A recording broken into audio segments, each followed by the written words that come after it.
Hello everyone, I'm Brian. Let's go ahead and continue. And the entirety of the Sanskrit alphabet, it means that I am that limitless consciousness. How does it do so? It's incredible. We never think about that way. If you know Sanskrit a little bit also, it'll be amazing to you. But even without that, we can grasp. See, here is a secret. In the Sanskrit alphabet, also in many Indian alphabets, it starts with A. The first is not A, it's A. The most primitive sound is A. And the last one is H. If you see the whole alphabet, it starts with A and ends with H. Now, A is the mantra for Shiva. Real quick, he gave the two letters of the alphabet, but how many letters are there in Sanskrit? Let me know. I could look it up for sure, and I probably will, but you can still let me know. According to the science of mantras in the Shakto, in the way of Shakti. Unless he says it. A is the mantra for Shiva, is the Bija mantra for Shiva. And Ha is the mantra for Vimarsha Shakti, the Divine Mother. And in between these two letters, A and Ha, the last one, in between are all the other letters. All letters. A and Ha, if you put them together, and the dot is put there, it is called Aham. And those who know Sanskrit or a little bit also, you know what Aham means? I. The word for I, the vertical I, the word for I, the subject, me, I, is Aham.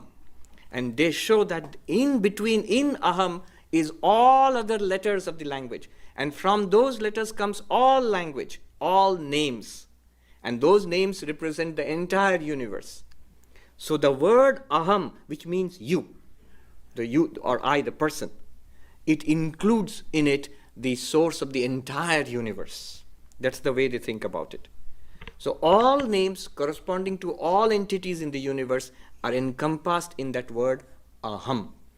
The word Aham, I, the mystical meaning of that is pure consciousness, Shiva, starting with A, coming down to Ha, in the entire process, manifests as everything in the universe.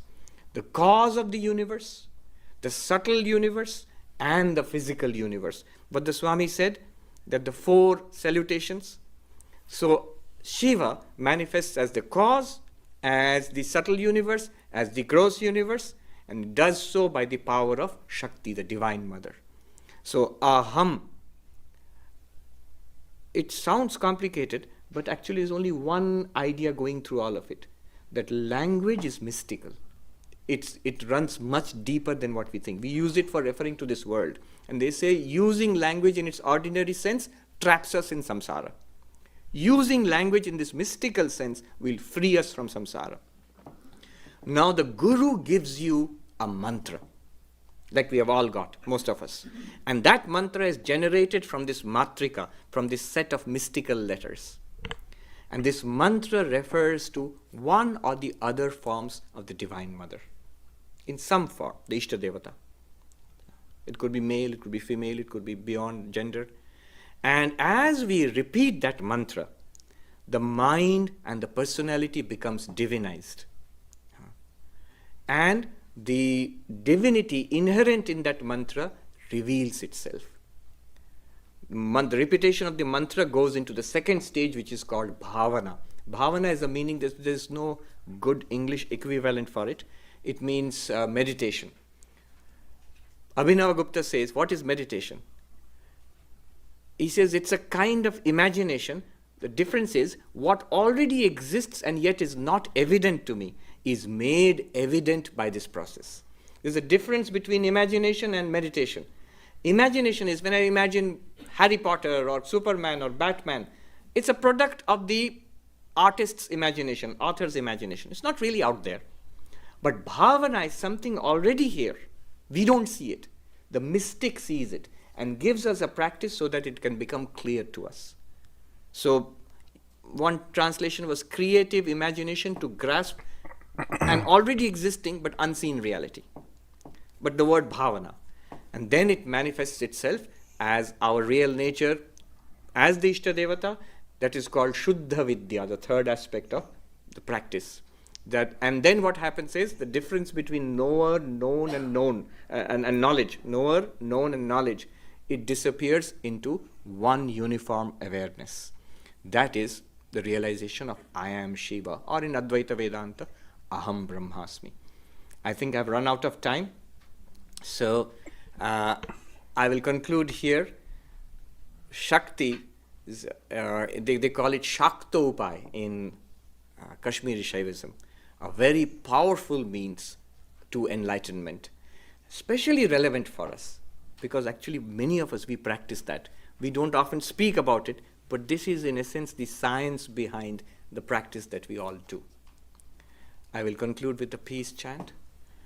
Om Shanti Shanti Shanti Hari Om Tat Sat Shri Ram Krishna Arpanamastu. Thank you. I generally speak. I don't get chance to listen, but today I listened. Swami Sarva Priyananda justifies his name. Sarva means all. Priya means dear. He is dear to all.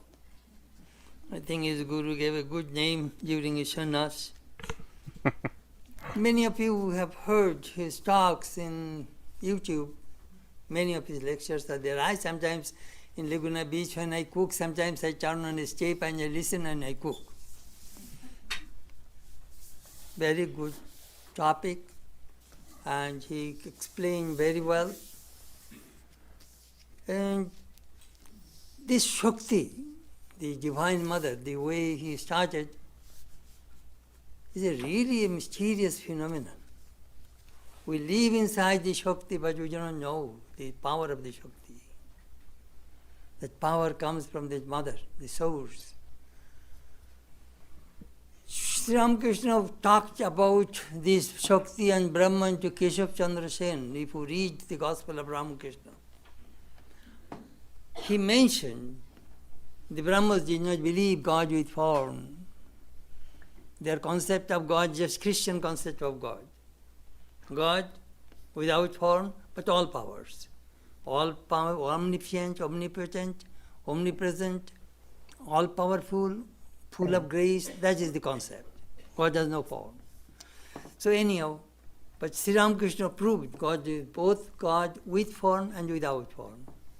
He said that Swami Sri Ramakrishna's message is all inclusive. He was thinking Narendra was a Brahmo and he will go and preach only that God without form. That is not my philosophy. I am both. We should not be one-sided. So it is a great victory for Sri Ramakrishna that Sri Ramakrishna Swami Vivekananda admitted the Shakti, power. So I am glad that he covered very well and explained very well and brought that in Shaivism some of the things are very, very important in our spiritual life. Anyhow, so I thank my brother Swami Sarva Priyananda to come, and I hope he will come again. And we shall give you maybe 20 minutes because he will have to go to New York. His flight is after 3:45. So after lunch he will run to the airport. But we shall give you 20 minutes. You can ask him questions. We shall put chairs here, and please put the microphone, and you can ask questions. He will answer.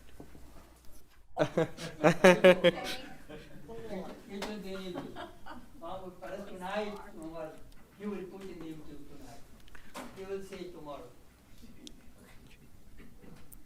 Please ask questions. Yes, please do ask. And send the microphone. No. Please, can you speak a little louder? Then we will find.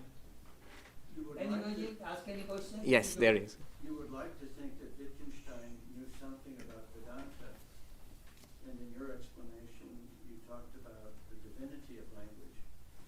He talked about the limit of language. Can you talk a little bit about it? True. If you the question, right, you answer. the question was that one would like to think that Wittgenstein knew something about Vedanta or was speaking about something akin to Vedanta. But right now, I spoke about the divinity of language, which is a very beautiful way of putting what I was trying to talk about. Whereas Wittgenstein spoke about the limits of language. So would I care to comment on that? Yes, I would. Wittgenstein is an extraordinary figure. Ludwig Wittgenstein, he was German or Austrian rather, from Vienna. Maybe the greatest philosopher of the 20th century. And his first book, Tractatus Logico-Philosophicus, if you see it, it's a tiny little book and organized 1, 2, 3, 4 like that, just sentences, 1.1, 1.1.1 like that, in a very mathematical fashion, a bit like Spinoza's work. And the introduction will give you a taste of the man. He says, what is here, what I have understood, if you have understood that, if you know what I'm talking about, it will make sense to you. Otherwise, it will make no sense to you, what I'm going to talk about in this book. And I couldn't care less. He writes that. So that, I don't know how you expect to sell books if you say that at the beginning. Don't understand, and I don't care if you don't understand. Almost at the beginning, he makes a statement which I quoted, that the limits of language are the limits of the universe. And at the end, he makes the famous statement. The thing is, he does not explain. At the end, he says, that which is beyond language, we must pass over in silence. And I don't know if it's in the Tractatus or somewhere else, he said, and that is the mystical. He actually said that. Now, what was specifically his point of view? Debatable. How much did he know about Vedanta? I don't think he knew much about Vedanta. There's not much record. Though in Vienna, the Vienna circle, the early positivists and all, Wittgenstein was a well-known figure there. I remember reading they had a discussion of Tagore at one time, Tagore's philosophy. So there is some Vedanta there, definitely. Yes, the limits of language. But have you noticed something? Advaita Vedanta, non-dual Vedanta, basically keeps on harping on the limits of language. The ultimate reality is beyond language, cannot be expressed by language. And Shankara goes into great detail in his commentary on the Mandukya Upanishad Bhashya. In that he expresses, the Mandukya Upanishad in the 7th mantra says, Avyapadeshyam, unnameable. The ultimate reality is beyond name. Why unnameable? And Shankara gives a long discussion about that. If you're interested, I have a talk, Advaita Vedanta and the Paradox of Language. Ooh. Why that ultimate reality is ineffable, beyond language.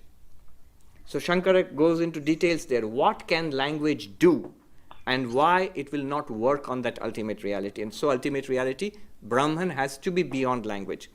But then also, the problem remains, if the ultimate reality is beyond language, what are the scriptures, Upanishads, Vedas, or any scriptures? They're language. So the language has to express something which cannot be expressed by language. You see the problem?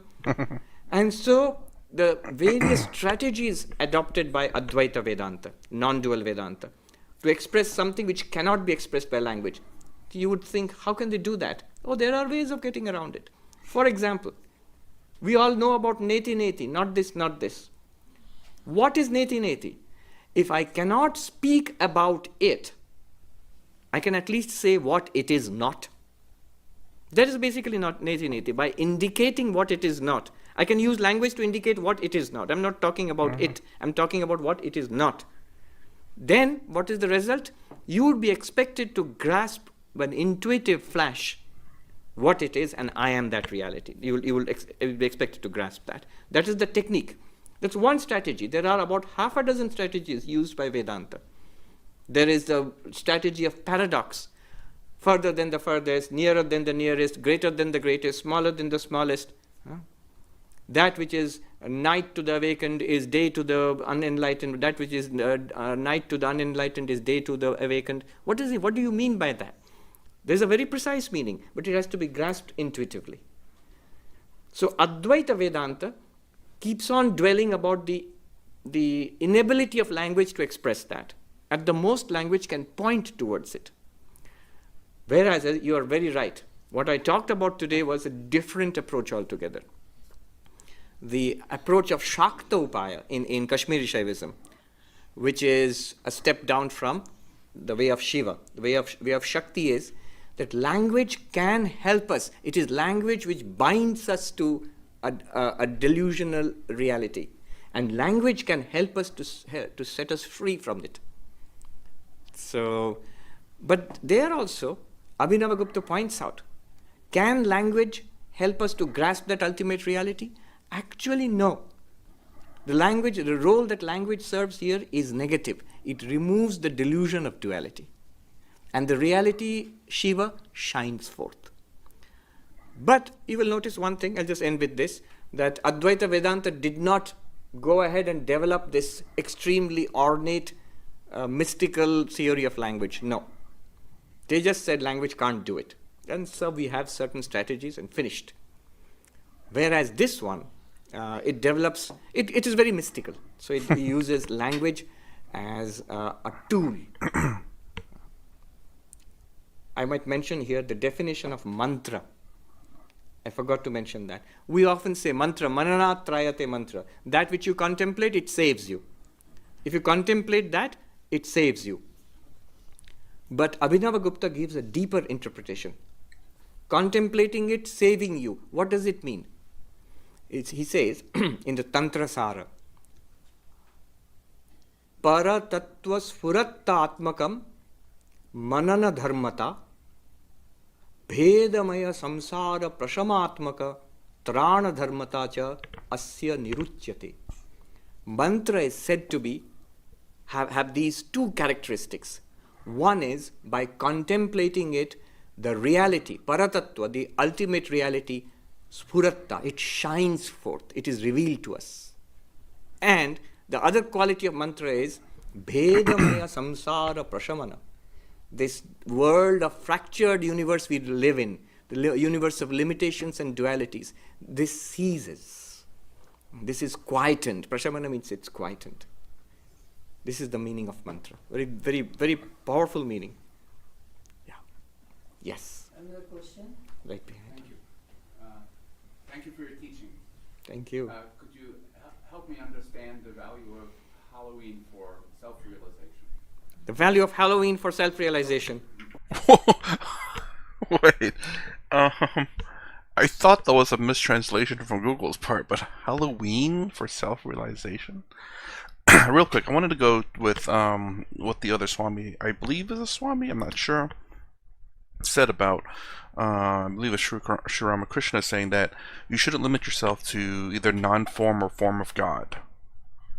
And my biggest issue with that is because God has a very strong definition in the West, and how I interpret, at least how I personally interpret Advaita Vedanta, is it's not necessarily God, but existence. You could say existence itself. Not God, because then if God exists, therefore he is part of existence, which is what Advaita Vedanta kind of does. God is not the ultimate reality. Self-realization is. So you have people out there who believe in God, etc. And then, so that would be the non-form, existence.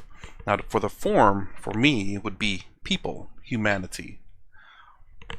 I guess it's kind of limiting though. Because then what about animals, you know, and any other being that's not human? I guess, now that I thought about that just now, I was going to say, you know, seeing other humans as humans, you know, then instead of seeing God within them, but just seeing exactly the same thing that you are in them, because they're human, you're a human, boom, human. You know, why treat them differently? But then you gotta think about like animals and stuff. So just treating other living beings as living beings, you know. So it's not necessarily that you cause harm to other things, but you know, I put it this way. I guess if an animal were to attack you, I can believe in self-defense. I do believe in that. But you don't actively attempt to harm another animal. But you know, you say, well, then you must be you know, vegan or vegetarian. but I say no. I can understand survival as well. So do mind you in this. Just because you kill an animal doesn't mean you want to cause harm to it, even though it is in a sense. But you're doing it for survival. And what I mean is the fact that, like other animals, they have to eat to survive. Now you can say, yes, but you don't have to eat meat. We are omnivores. I'm not going to, how to say, struggle in life in some sense. Like, being so aware, it's like, oh, is this, or is this doing that? Vegans has it the worst because you have to make sure everything, not a single animal has touched it. So you can't eat honey. You can't probably eat the vegetable that's plowed by a cow, caribou, or whatever it may be, because you're using animal labor. So it has to be human labor only. So vegans have to be worried about that stuff, even animal products in general, milk too.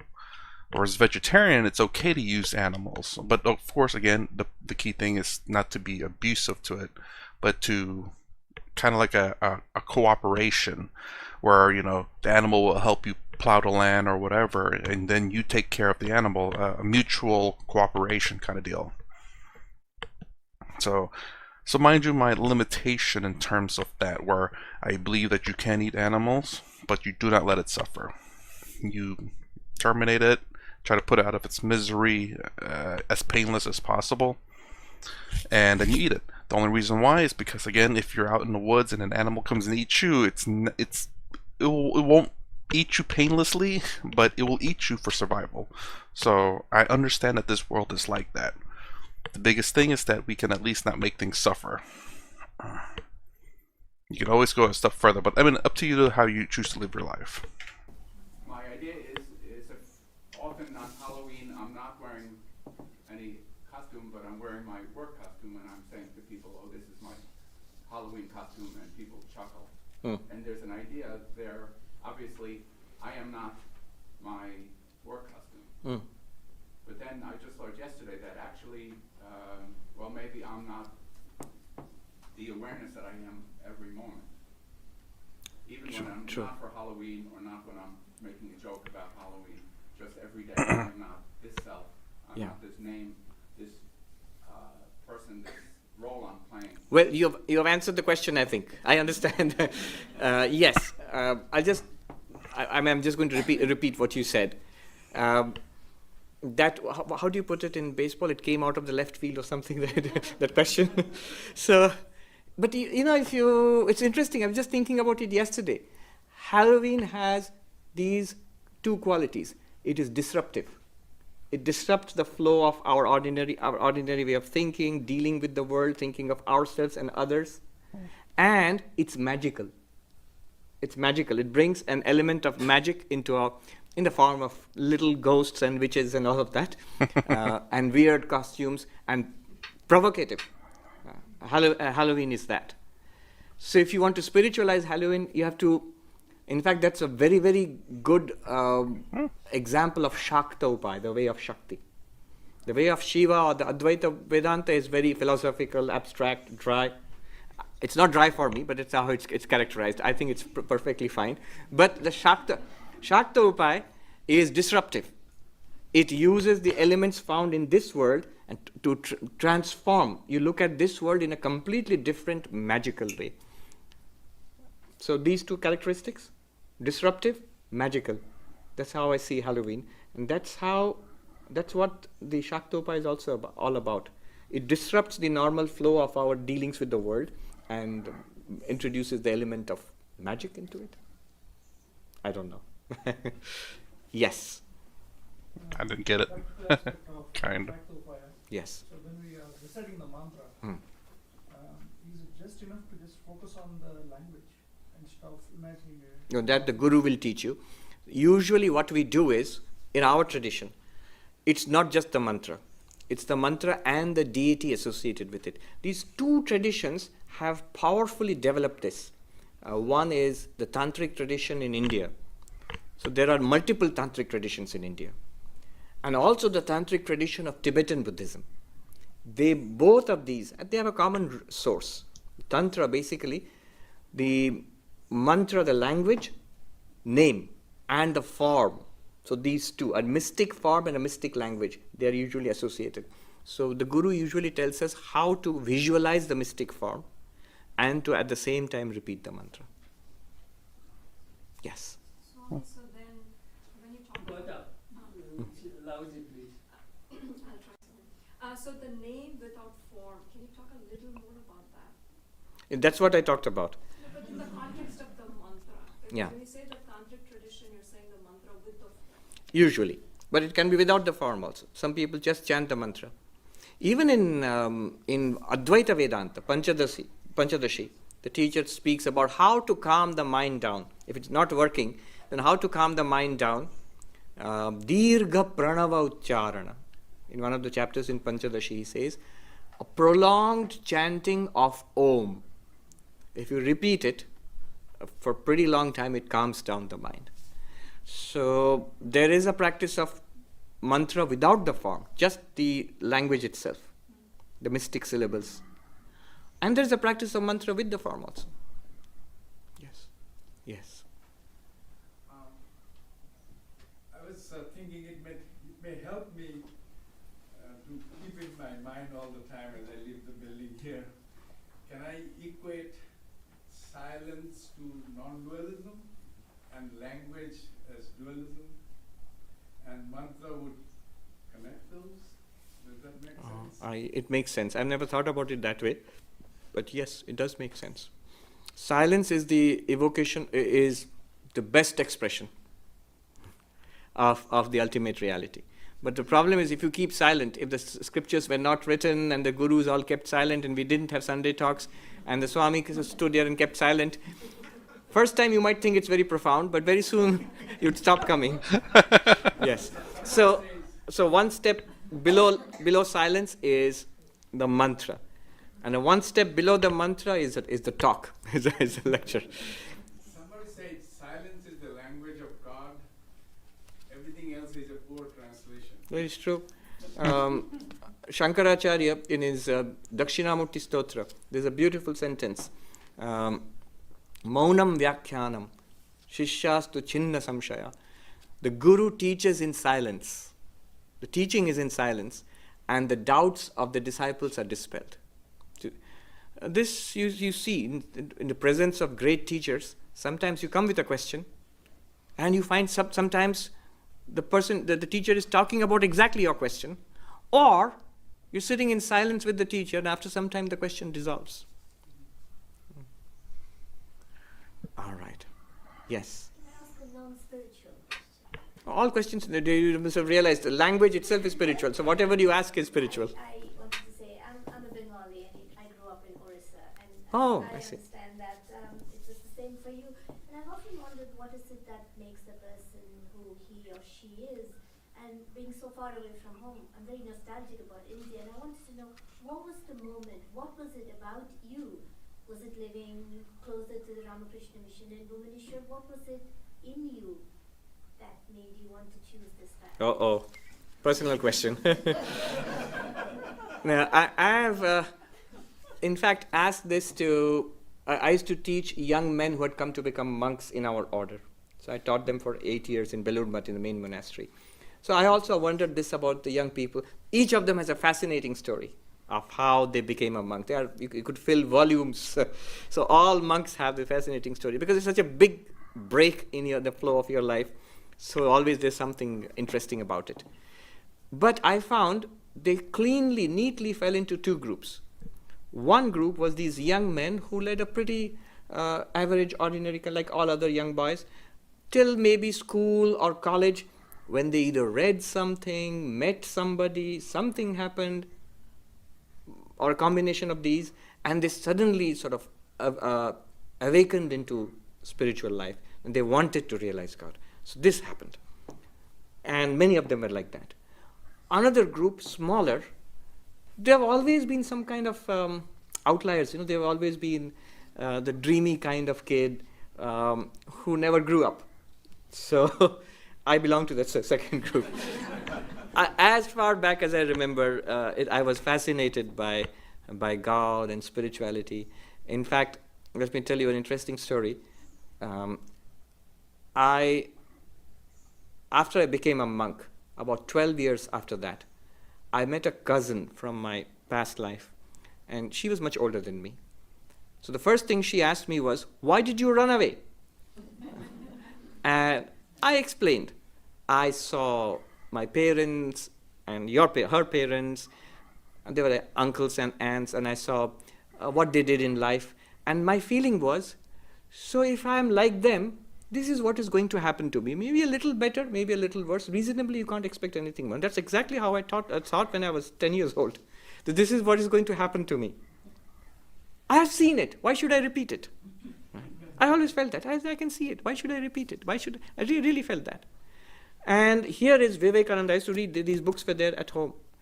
Here is Vivekananda saying that God is real and God can be experienced, and the highest purpose of human life is to realize God, experience God. So why not do this? It really pulled me. So that's why I became a monk. Now her answer is very instructive. She said, "Oh, that's what you thought when you saw our parents?" I said, "Yes, what did you think?" She said, "I looked at your parents and my parents and I thought, this is great, this is what I want to be."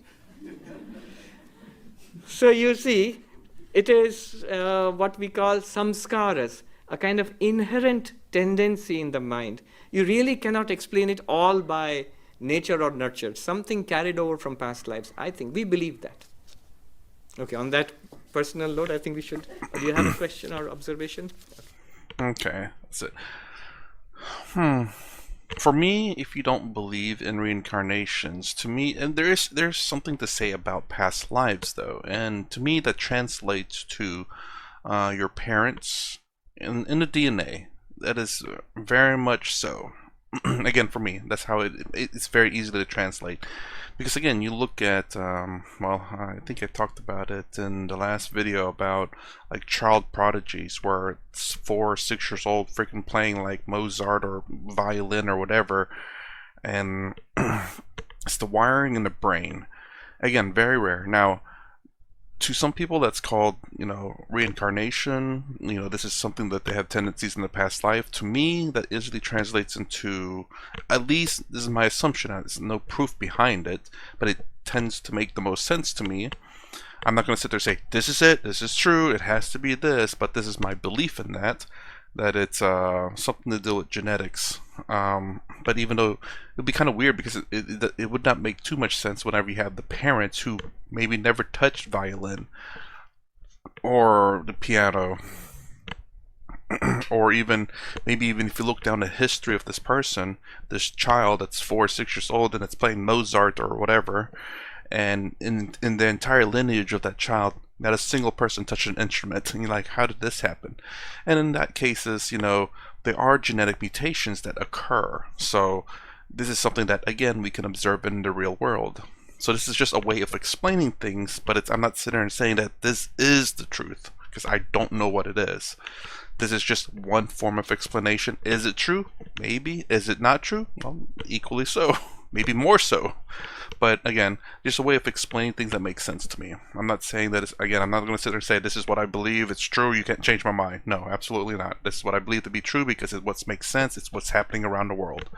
You can have genetics that people who played violin for many, many years and then their parents just never did and the grandparents never did, but if you look far enough back, that playing the violin or piano has been in their family and maybe it was picked up from that. So this is where you get the past life, how I want to interpret it.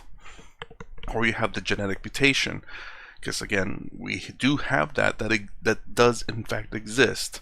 You can't deny that. Now, am I sitting there, genetic mutation and that's the answer? No, it could be genetic mutation, it could be genetics from the family. Those are the two that makes logical sense to me. I don't know which one's true, and yeah, that's just my explanation for that. So anyways, that's my reaction to Kali, the Divine Mother. Thanks for all the comments, people. And I do probably want to do a little bit more research on Kali, because again, like I said, I think the Sem video, and I think one of the Sadhguru videos talked about her a little bit. but I don't know very much. Maybe is she not like important in terms of Advaita Vedanta, or then again, Advaita Vedanta doesn't really talk about deities very much. What? I guess. Where's she mostly worshipped at? Who? What particular what religion or philosophy? I wonder if Lakhani talks about her. I didn't think Lakhani does, but I mean it's just in passing in terms of like the child. Oh, you're little Brahma, and then the mother will say, "Oh, then I'm Kali," or something like that. I believe he makes jokes like that, where the child thinks he's God, and then the mother comes back and says, "Okay, well I'm Mother God." Anyway, that's the reaction for this. If you like my content, please consider subscribing, thumbs up, thumbs down down below. Thanks for watching. I'll see you in the next vid.